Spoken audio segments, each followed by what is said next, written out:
We are putting homes on the market faster than we are buying them. And that is a fantastic thing, not a troubling thing. All right, how's it going, you guys? My name is Christopher McGee. I'm the owner of Halcyon Real Estate, affiliated with the Keller Williams Market Center in Salt Lake City, Utah. Today is, what's today? Wow, really? Goodness. Today is the 27th of January, 2025. Time is flying. Next week will be in the second month of the year, and this is where you'll come in order to know exactly what is going on in Utah's housing market. This is the numbers, the nuance. This is where you come weekly in order to know exactly what is happening in Utah's right now market, not what's happening last quarter, not what happened last year. You could find that data here too, but if you want to know what's happening right now, this is where you come. So as always, I will break down my nuanced opinion of what all the data means, and then I'll show you the numbers right off the MLS, put into charts so that you can see trends over time. I always show these trends, including data points from the beginning of the previous quarter. That way you can always see where things have come from recent history to where they are today. So let's take a look at where we are right now. All right, I'm calling an official trend up for both our inventory and our number of homes currently under contract. For the last few weeks, I've watched both of these numbers creep up a little bit, and unexpectedly so, and so I've mentioned it here because it's winter and we kind of don't expect either of those numbers to start traveling up for the next couple of months usually, but here we are. So what does this mean? Well, inventory traveling up means basically that we are putting homes on the market faster than we are buying them. And that is a fantastic thing, not a troubling thing. It means that when buyer activity picks up in the spring and summer, and or when our interest rates come down to like 6.5 to the low 6 percentile range, that the number of demand that creates will not cause us to go into a housing shortage like we had through COVID, which puts inflationary pressure on our housing prices. So it's great to see our inventory traveling up because it releases pressure off whenever demand comes up, creating higher priced homes. Utah has had enough of housing inflation for recent history,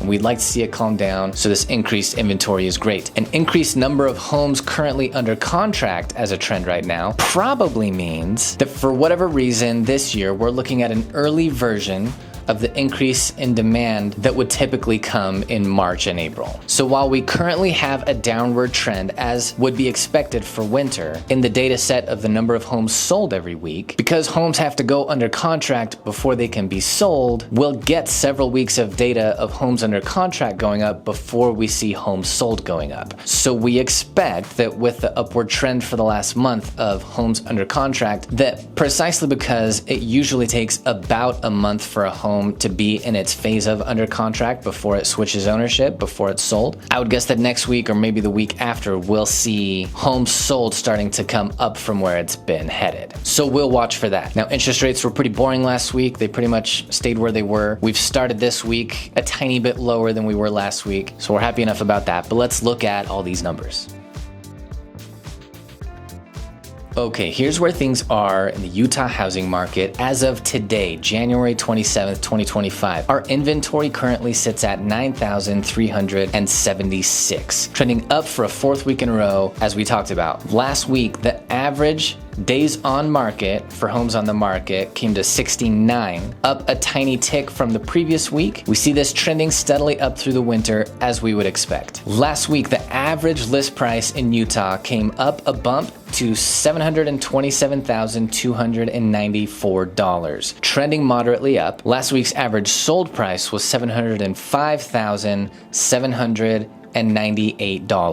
And so the difference between average list price and average sold price came again for another week in the buyer's favor to the tune of $21,496. Now, as I said last week, I'm going to start including the average median sold price in these data sets. And I don't have a graph for it yet because I've just started plugging in the numbers as of last week, right? But the prior week's median sold price, you guys, was $469,800, down from the previous week. And that's more indicative of the typical Utah buyer experience right now. Of course, it depends on what you're looking for, but we do have a lot of higher priced homes on our market that pulls the average up, but most buyers' experience is closer to the high 400s, low 500s right now. Now, last week, the number of homes sold came to 305. We see this on its expected downtrend through the winter, but as we said, with the currently under contract data points bumping up for a fourth week in a row, now to 4,255, we do expect to see the number of homes sold each week start to travel up. Last week, the number of price reductions on homes actively on the market came to 837. That's a solid upward trend for the last 6 weeks, even though we see the trend line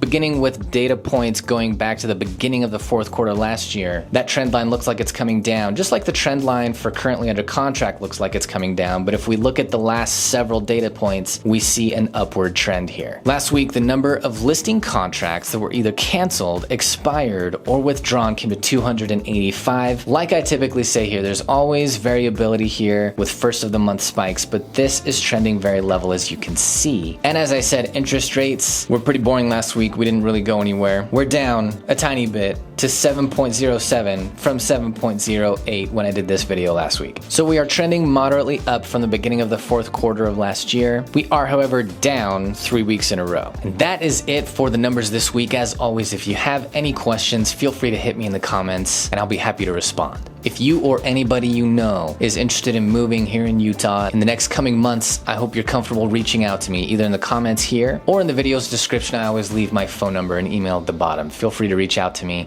I'm going to be happy to be on your team. Make sure you are educated on the right now market. Make sure you fully understand anything and everything you ever sign. Make sure you're never blindsided in a real estate transaction. And make sure the process is as smooth as possible. And of course, if you'd like to stay educated on Utah's right now market, there is not going to be a better way than to hit that subscribe and stay up on it with me from week to week. Thanks for watching this week, you guys. We'll see you in the next one. Bye-bye, bye-bye.